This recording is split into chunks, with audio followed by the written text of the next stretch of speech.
they're all saying yes. Okay, we're good. All right. So tonight thank you everyone for being here. And tonight we are on week 12, Genesis 18 and 19. And I backed up a little bit just as a reminder of where we're at. And we see more of the look down, look up part that has been kind of a theme of this. But in Genesis 18:16, it says, "Then the men rose up from there," and it's talking about the angels that came to visit Abraham. And it says, "Then the men rose up from there and looked down toward Sodom, and Abraham was walking with them to send them off. The Lord said, 'Shall I hide from Abraham what I am about to do? Since Abraham will certainly become a great and mighty nation, and in him all the nations of the earth will be blessed. For I have chosen him, so that he may command his children and his household after him to keep the way of the Lord by doing righteousness and justice, so that the Lord may bring upon Abraham what he has spoken about him.' And the Lord said, 'The outcry of Sodom and Gomorrah is indeed great, and their sin is exceedingly grave.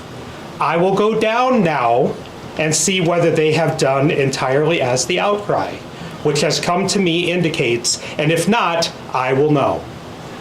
So he's talking about the outcry of Sodom and Gomorrah. So I want to first say that tonight is going to be a touchy subject because we are talking about homosexuality.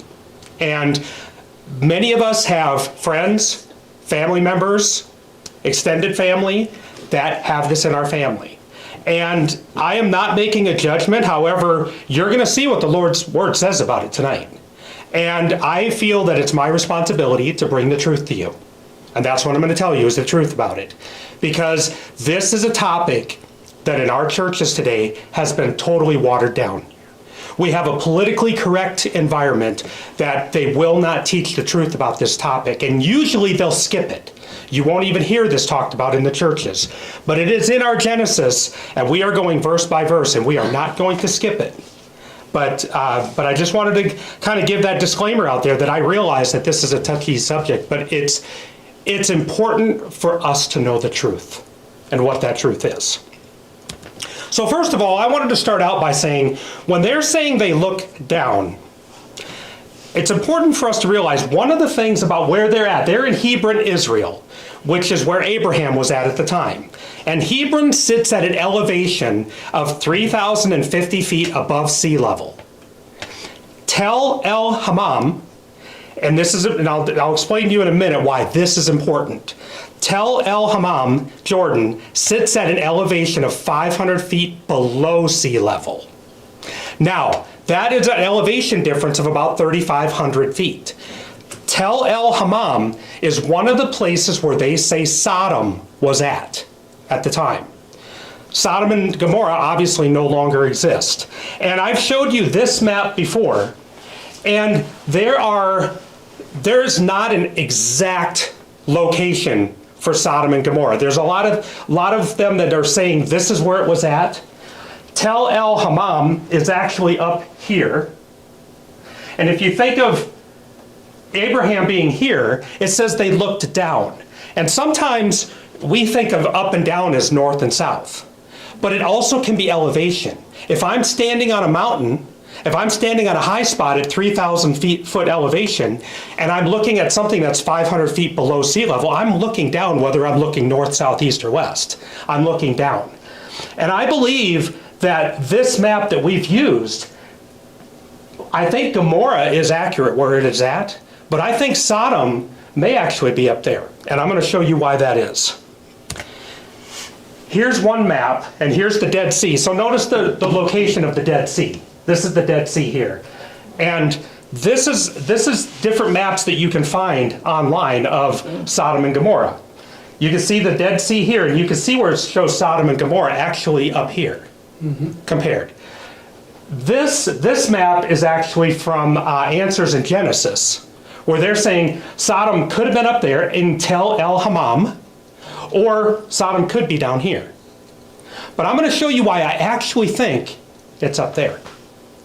And after studying this further, I kind of changed on where I think Sodom was actually at. But you can see, depending on what map you're looking at, on this far one, Sodom and Gomorrah at the bottom of the Dead Sea again. So it's a little bit controversial about where Sodom was actually at. But based on what they have found, I think it's important for us to realize that it's probably the northern part. This is where Sodom was, but I believe Gomorrah was down here. With that said, Ezekiel 16:49 says, "Behold, this was the guilt of your sister Sodom. She and her daughters had arrogance, plenty of food, and carefree ease, but she did not help the poor and needy. So they were haughty and committed abominations before me." We always think of Sodom and Gomorrah as only being homosexuality as their sin. They had more than that. You can see here it's saying that she had arrogance, plenty of food, carefree ease, but would not help anyone. They would not help the poor and needy. They were haughty and committed abominations before me. So they also worshiped idols. So you had idol worship, you had arrogance, you had selfishness, but you also had what we know is true. In Jude, it says, "And the angels who did not keep their own domain, but abandoned their proper dwelling place, these he kept in eternal restraints under darkness for the judgment of the great day." So even the angels did not escape judgment of God. God judges everyone fairly, whether it's an angel or a human being or what it is, he judges it fairly. And I think this is a reference to Genesis 6 that we've already talked about with the Nephilim. But down here it says, "Just as Sodom and Gomorrah and the cities around them, since they in the same way as these angels indulged in sexual perversion and went after strange flesh, are exhibited as an example in undergoing the punishment of eternal fire." So you have a very sexually perverse population that's going after strange flesh. And I wanted to focus on this a minute because the word strange, and that is what it is. If you look this up in the Greek, you'll see that strange flesh is what the word actually interprets to. But it says, just as they were, God has punished sin. I think the point here is God has punished sin in the past. This is the point that Jude is making, is that God has punished sin in the past, and he will in the future too. But in Jude 7, it says, and these are just different versions of the same thing, all right? This is the same verse, just different translations. "Just as Sodom and Gomorrah and the surrounding cities, which likewise indulged in sexual immorality and pursued unnatural desire." Jude, in NIV, it says, "In a similar way, Sodom and Gomorrah and the surrounding towns gave themselves up to sexual immorality and perversion. They serve as an example of those who suffer the punishment of eternal fire." So there was definitely this sexual perversion. And the Greek word is heteros, which means different in an unnatural way. So if you think of the way God created our sexuality, and God created us, he created us to have sexuality in a male and a female way. And they are practicing their sexuality in a different, in an unnatural way. And I think that is the key here. And we're going to see that as we read on, that this is true. In Romans 1, you're going to see all kinds of references to why things are the way they are. But in Romans 1:25, it says, "For they exchanged the truth of God for falsehood and worshiped and served the creature rather than the Creator, who blessed forever. Amen.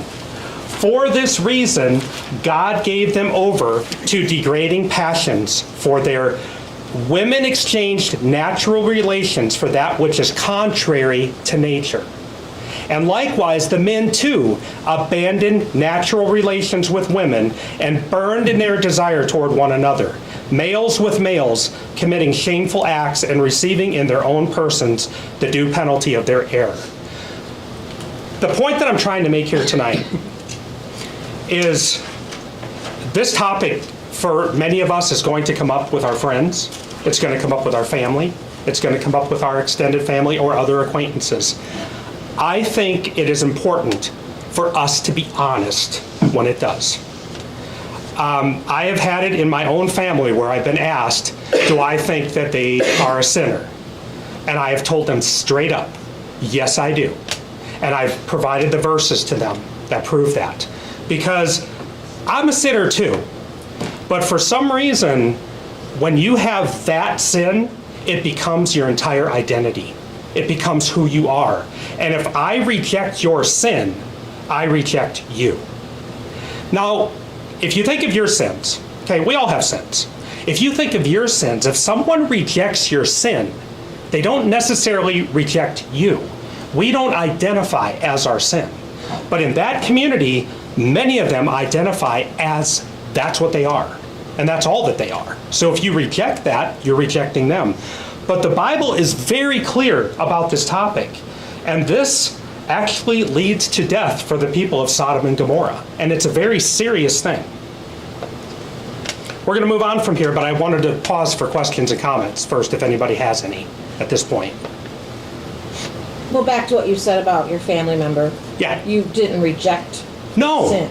Okay. No, I didn't. You're rejecting the sin. But I told my family member that what they're doing is absolutely a sin. And I said, I would be doing you a great disservice if I told you otherwise. Because the truth is, it is a sin. And I'm not going to tell you that it's not. I'm not a liar. I'm not going to lie to you. But I told my family member that I love that person and I care very much about them. But the reality is, what you're doing is wrong. And I'm not going to justify it by saying that it's right. And you guys have had a very respectful Yes, we have. discussion about it. We've had a very good discussions about it, and our relationship is still strong. But we disagree on the topic. But that doesn't mean that I'm not going to present it from a godly perspective. And it is a difficult topic. It's very difficult. Is it a sin for you to agree with her that it's not a sin? I said it was a sin. I know, but if you agreed with her, she said, is it a sin? And you said, no, you're fine. Yeah, I'm misrepresenting the truth. Then it becomes a sin for me. A sin for you. It becomes a sin for me. If I know the truth, and I know the biblical truth, and I know the verses to back it up, beyond a shadow of a doubt, and I tell somebody that what you're doing is not a sin, woe unto me. Because I have brought it onto myself at that point. That sin has now become my sin. Because I'm not telling the truth. So I am, in a way, I am rejecting God and the teachings of Christ. In a way, because I'm telling them something that's not true. So that's why I'm taking this approach tonight. I am going to tell you the absolute truth, not to offend anyone, but it's my job to tell you the truth. And you'll hear nothing but that from me tonight. So we're going to move on. In verse 22 then, it says, then the men turned away from there and went toward Sodom. Notice how when they left there and they went toward Sodom, it doesn't say down. It says toward, which is why I think, geographically speaking, it makes more sense that Sodom, because every time they go south, they go down. But here they're going toward Sodom. While Abraham was still standing before the Lord, Abraham approached and said, will you indeed sweep away the righteous with the wicked? Abraham knows. Remember, Abraham went down and defended them against, when you had the battle of the 5 kings and the 4 kings, Abram went and defended them and saved his nephew Lot. He knows what they're doing. He's been there. So and even the king of Sodom, remember the king of Sodom came to him and wanted to give him things, and he said, I can take nothing from you. So he knows what they're going to experience, which is why he's asking this question. Because if you don't think of it in that context, this seems like a strange question. But it's really not, because he says, will you indeed sweep away the righteous with the wicked? Suppose there are 50 righteous people within the city. Will you indeed sweep it away and not spare the place for the sake of the 50 righteous who are in it? Far be it from you to do such a thing, to kill the righteous with the wicked, so that the righteous and the wicked are treated alike. Far be it from you. Shall not the judge of all the earth deal justly? He knows who he's speaking to here, and he knows the power that he's dealing with. He knows the power of these angels and the Lord, the one that he keeps calling the Lord. And it says, so the Lord said, if I find in Sodom 50 righteous within the city, then I will spare the entire place on their account. So Abraham's thinking, okay, great. But I think he's second guessing himself, because then he says, and Abraham replied, now behold, I have ventured to speak to the Lord, although I am only dust and ashes. suppose the 50 righteous are lacking 5. Will you destroy the entire city because of 5? And he said, I will not destroy it if I find 45 there. And he spoke to him yet again and said, suppose 40 are found there. He knows what they're going to find. And I think Abraham knows when he goes there, they're not even going to find 40. And he said, I will not do it on account of the 40. Then he said, oh, may the Lord not be angry, and I shall speak. Suppose 30 are found there. He keeps reducing it because he knows the wickedness that he has seen. And he knows what they're going to find when they go there. And he said, I will not do it if I find 30 there. And he said, now behold, I have ventured to speak to the Lord. Suppose 20 are found. And he said, I will not destroy it on account of the 20. So Abraham is really taking a stand for these people. Who is currently living in Sodom? Lot. Abraham's nephew Lot is living in Sodom. So I think he's concerned about his nephew here too. Then he said, oh, may the Lord not be angry, and I shall speak only this once. Suppose 10 there are found. Suppose 10 are found there. And he said, I will not destroy it on account of the 10. As soon as he had finished speaking to Abraham, the Lord departed, and Abraham returned to his place. I'm sure Abraham's prayers that night were, Lord, please find 10. Because he knows they're not there. I think Abraham knows the character of the people and where he's been. And he has seen it firsthand. And he knows what the Lord is going to find there. He knows what's coming. And then in Genesis 19, it says, now the 2 angels came to Sodom in the evening as Lot was sitting at the gate of Sodom. When Lot saw them, he stood up to meet them and bowed down with his face to the ground. And he said, now behold, my lords. Lot recognizes who they are. Later on, we're going to see that the men of the city don't know who they are. But Lot recognizes. He calls them right away. Now behold, my lords, please turn aside into your servant's house and spend the night and wash your feet, then you may rise early and go on your way. In other words, don't stay here. I do not want you to see what this city is doing. So he says, come in, spend the night. I'll hide you in my place for the night. We'll wash your feet and you can move on first thing in the morning and move on your way. And they said, no, but we shall spend the night in the public square. Yet he strongly urged them, so they turned aside to him and entered his house. And he prepared a feast for them and baked unleavened bread, and they ate. Before they lay down, the men of the city, the men of Sodom, surrounded the house, both young and old, all the people from every quarter. And they called to Lot and said to him, where are the men who came to you tonight? Bring them out to us that we may have relations with them. Now I will tell you, I have watched many, many messages on this by several pastors. And some of them misrepresent what's happening right here. They represent this as if they wanted to have relations. They wanted to have friendship with them. They wanted to talk to them. But you know what? They didn't go on. They didn't read the next part, because the next part makes it very clear what he's referring to when he's talking about relations. It says, but Lot went out to them at the doorway and shut the door behind them and said, please, my brothers, do not act wickedly. So if they just wanted to have friendship, why would Lot say they're acting wickedly? It's not relations in that way. And he said, but then he even goes further. Now look, I have 2 daughters who have not had relations with any man. Please let me bring them out to you and do to them whatever you like. Only do not do anything to these men, because they have come under the shelter of my roof. That makes it very clear what we're talking about here and what this problem is. So the angels of the Lord, they found what they went to see what they went to see, and they saw it. They saw the outcry of the city. They went to see it firsthand. But come on, they already knew. But they were given them the benefit of the doubt to see if there were 10 righteous, and there weren't. But they said, get out of the way. They also said, this one came in as a foreigner, and already he is acting like a judge. Now we will treat you worse than them. So they pressed hard against Lot and moved forward to break the door. They were raging in their lust for these men. That's what they were doing, to break the door. But the men reached out their hands and brought Lot into the house with them and shut the door. The men reached out their hands. This is the angels. This is not the men of Sodom. Then they struck the men who were at the doorway of the house with blindness, from the small to the great, so that they became weary of trying to find the doorway. Then the two men said to Lot, whom else do you have here?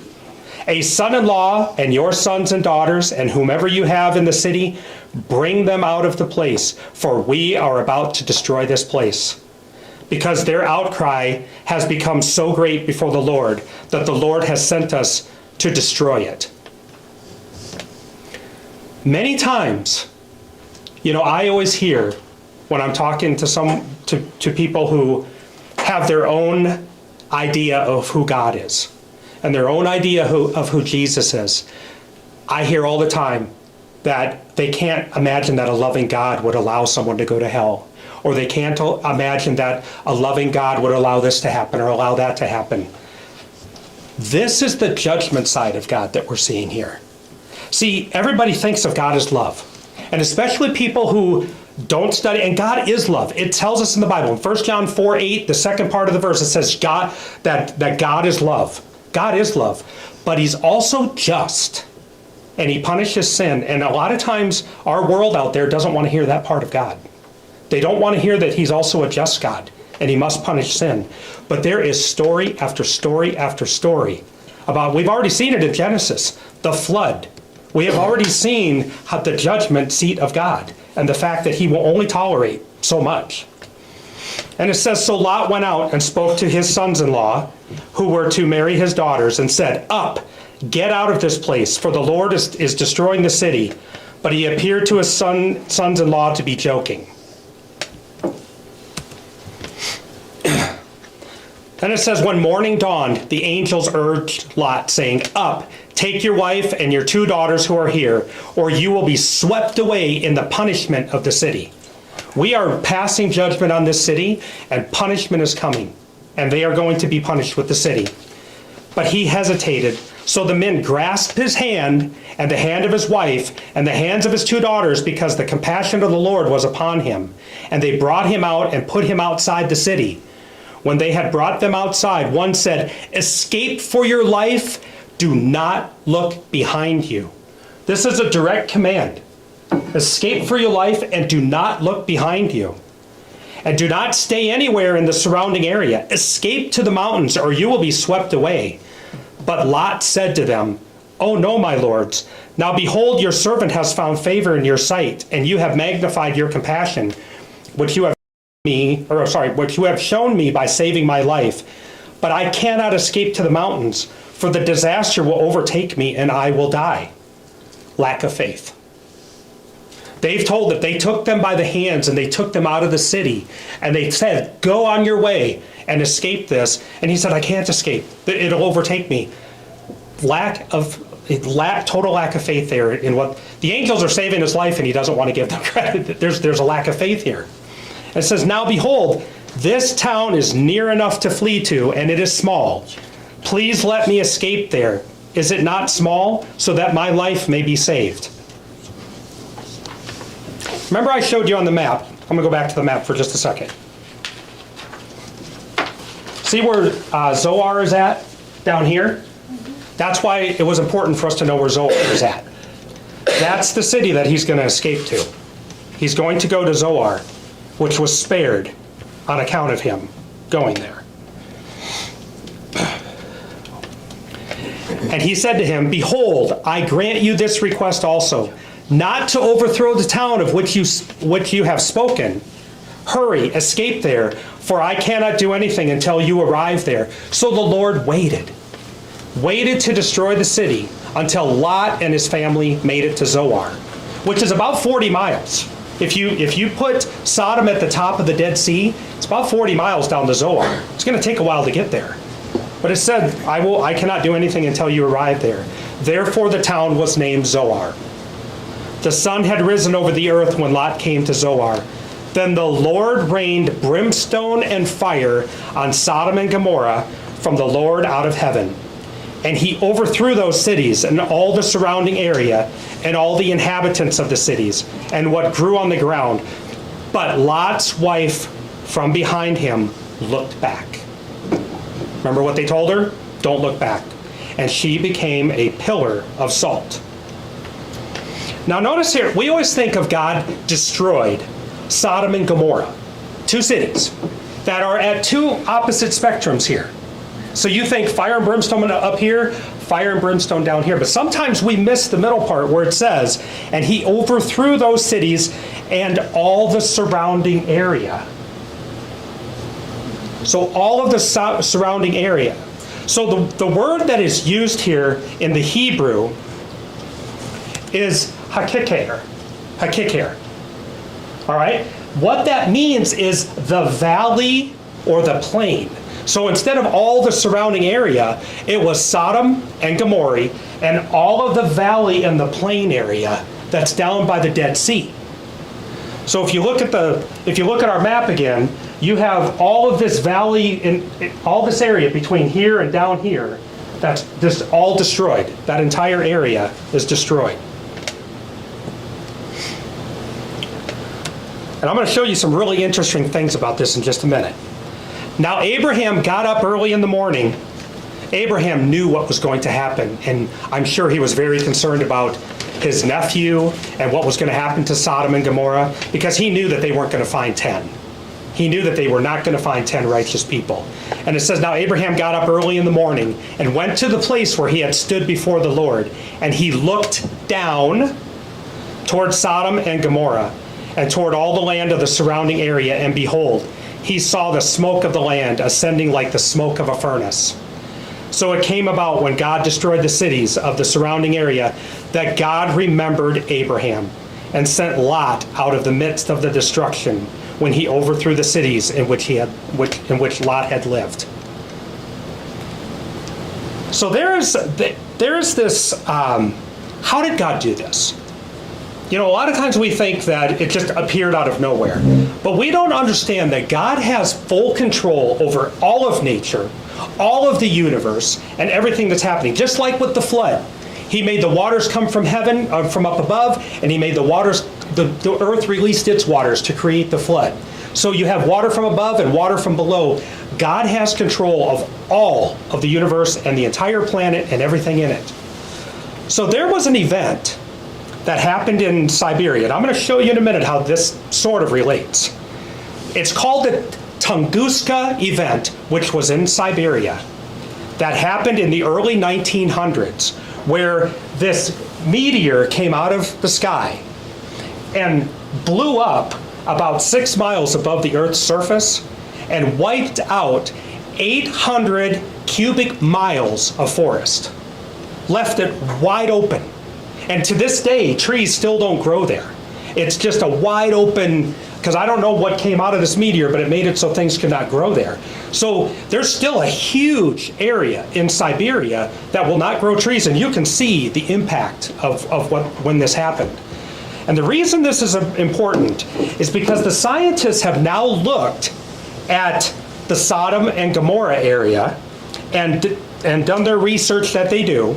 And in Tal Emam, Jordan, which is where they say Sodom was at, they've done radiocarbon dating of charcoal from a layer that has happened from 1650 BC, which is right around the time frame that we're talking about here. It says they're doing an archaeological standard and means years before this layer is unusual, not found at any other archaeological sites outside of the area. The layer contains no weapons, such as sling stones or arrow points, so it does not represent destruction by war. They are showing, if you look at the Science News article to the left or to the right over there, it basically says, I'm trying to read on my screen, that it was a bigger event than this explosion by far. that happened in the area, and they can tell by the blast radius of what happened. So did God, back in biblical times, use this type of event to wipe out Sodom and Gomorrah and have the fire and the sulfur, brimstone come from heaven? So they have, in this site, they have found pottery that is glazed from, in the site of Sodom and Gomorrah, excavations. They have found melted pottery with a glassy surface, which indicates a temperature of over 4,000 degrees Fahrenheit. There's ash layers, this massive high temperature event. They're saying that it is a massive thermal event like a nuclear bomb. We're talking back in 1600 BC. They didn't have nuclear bombs back then. So this was like a nuclear bomb went off, and it's inconsistent with fires or warfare. And when they go to that site to this day, they are still finding sulfur on the ground, just sulfur chunks that are embedded in the sand and in the rocks all over this entire area. And you can light this, and I don't show a picture, but that one over there is burning, but you really can't see it. All you have to do is take one of these sulfur balls and put a lighter underneath it, and it burns. It just burns a blue flame. It's just hotter than hot. And they find these all over the ground, and they don't find them anywhere else. These sulfur balls are not found anywhere else in the region or area. But they're saying that this blast area that they're talking about here is bigger than the 800 square mile blast area of the blast that was in Siberia. So it's a huge area and burned the entire valley area, but did not destroy Zoar. So it burned that entire area. So here again, this is a great example of where the science is matching up with the biblical account of things. And it's not a coincidence that is happening. This is science finally catching up. Although they will say that it's about the time frame of the Genesis event, and it's about the right temperature for the Genesis event, but they can't verify it. So that's what we get as a result. This is from our science community. But it's an amazing thing when you see all these, because they have bigger areas, but the whole area is just covered with these little sulfur balls, these balls that will burn so easily.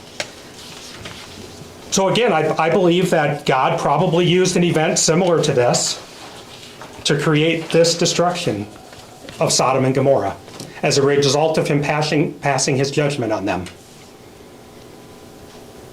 That's why I think this topic is such an important topic, because it's easy in our world today to placate what's going on.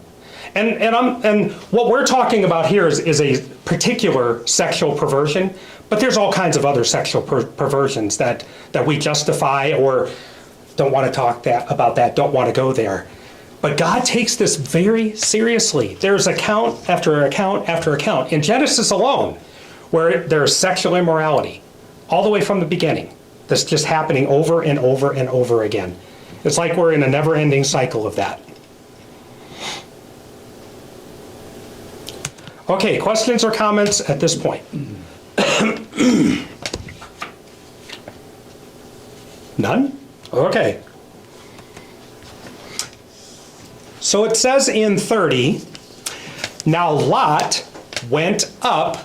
I always like the direction of the Bible. We've seen it many times when he went down because he was in the wrong place. Now he's going up from Zoar with his two daughters, and stayed in the mountains because he was afraid to stay in Zoar.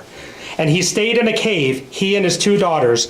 Then the firstborn said to the younger, I can't believe, this is so hard for me. I can't believe that you have God through these angels just saved their entire family and saved their lives and pulled them out of Sodom and that sinful place before he rained down fire and brimstone and burned the entire area, and they witnessed all of it while saving them in Zoar. So the first thing that's recorded that they do right after that is a sexual sin. It amazes me how maybe we're not so different than those who lived here so many thousands of years ago. because sometimes we never learn either. We have the same problems.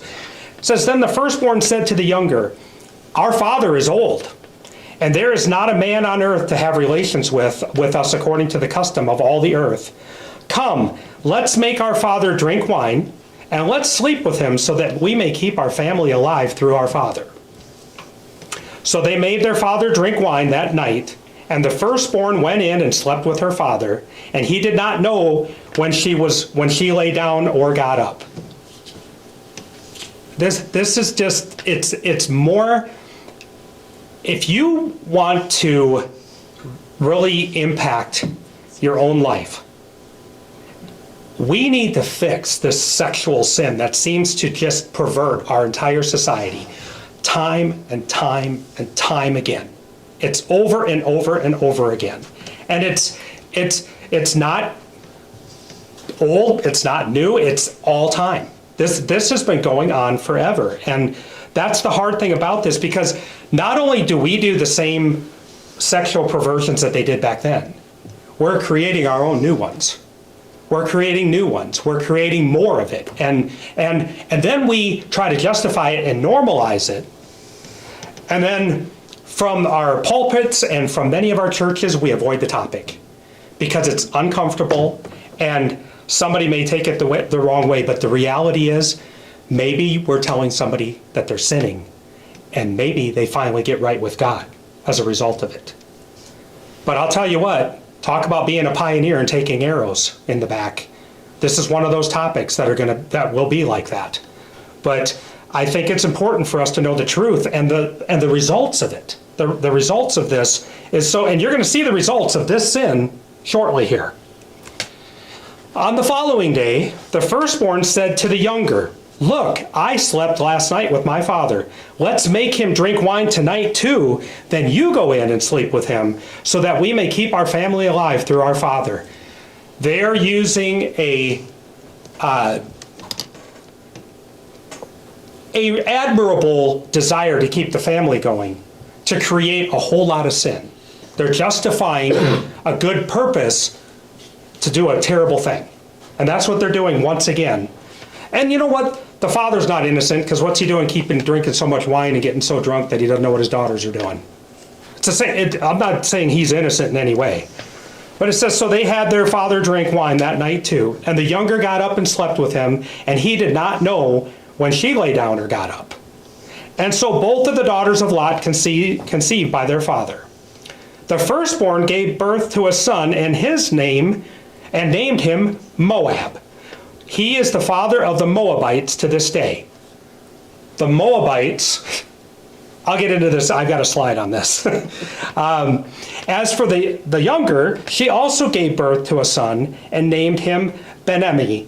He is the father of the sons of Ammon to this day. So the Ammonites. So you got the Moabites and the Ammonites.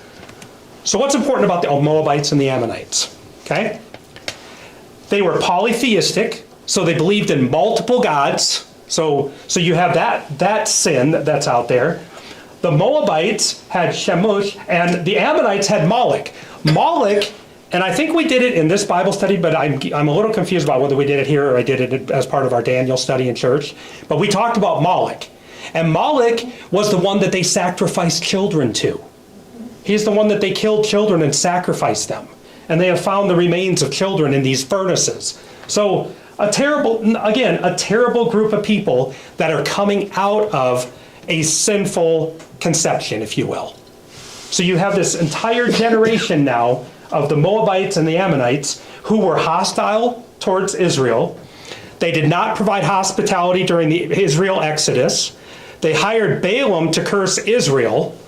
Balaam was a prophet, for those of you who may or may not know. Balaam was a prophet for hire back in those days. And they paid him to do certain things. They paid him to curse Israel. And Balaam is the one that that he had the conversation with his donkey about, hey, you shouldn't go this way, and I'm refusing to go any further, and he's beating his donkey, and the donkey's talking to him. So that's where God used the donkey to talk. But they ultimately lured the Israelites into idolatry and sexual immorality also.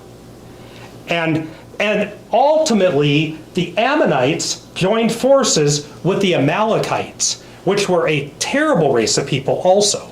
So you have this just terrible group of people just as a result of these sinful conceptions, if you will, is the best way to put it.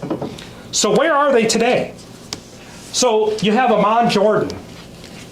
The Ammonites settled in this region, and the Moabites settled in this region of the world. So you have the Ammonites and the Moabites who really don't like Israel, but they're Israel's neighbor now, and they live at odds with each other for all time.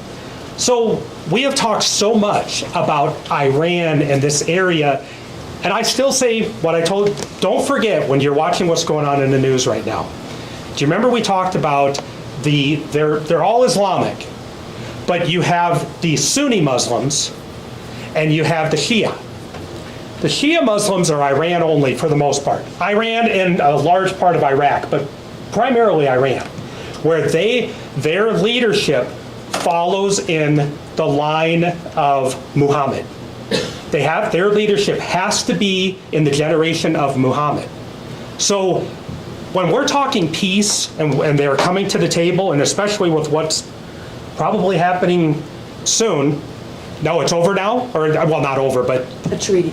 Two-week treaty. 2-week treaty. See, I'm still waiting for the treaty to happen, because there is going to be one. But the desire to have a treaty is very limited, because I think they look at this as their holy war. This is their holy war, and through Muhammad and the teachings of the radical part of that religion, that's what's leading Iran. But it's not leading all the neighbors, which is still why I say they're taking pot shots at their neighbors on a regular basis, and they're trying to draw their neighbors into it, because Sunni Muslims and Shia Muslims do not agree with each other. They are not in agreement, because the Sunni Muslims are more democracy-based and based on elections, and anybody can get elected as leadership, whereas the Shia Muslims say it has to be in the line of Muhammad. So that's why when you take out one leader, the son comes in. And you take out that leader, and the next one comes in, and it just stays in that line, so it never changes. That's why you have this constant living at odds with their brothers, which is what was told, if you recall, way back in Genesis, in our study, is that they will always live at odds with each other.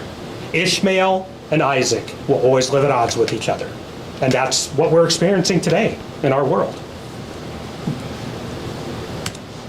Okay, questions or comments?